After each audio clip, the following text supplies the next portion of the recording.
Quanto ha lavorato qui?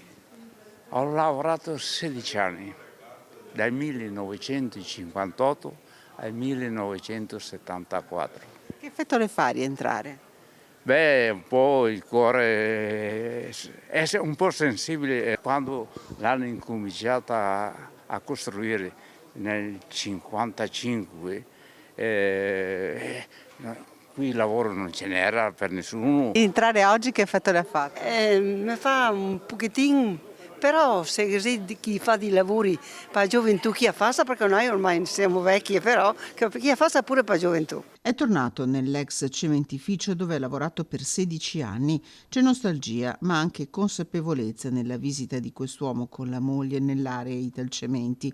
66 ettari, 1 milione di metri quadrati, un'area paesaggistica inserita nei Colli Euganei, dove per anni il Monte Fiorina è stato scavato.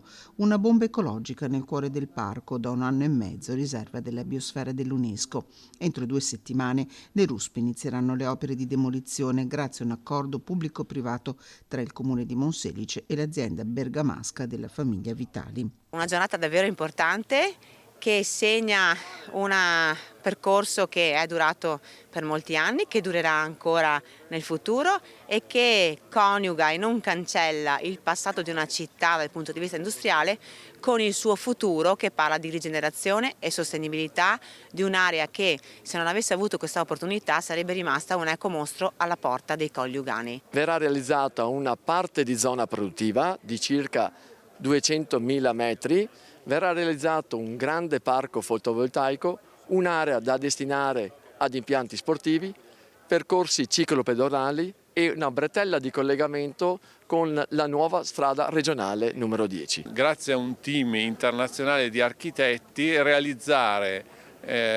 nuovi insediamenti produttivi per l'industria locale e tecnologica. Zero consumo di suolo. L'intervento è il progetto di rigenerazione più vasto in corso in Veneto in questo momento.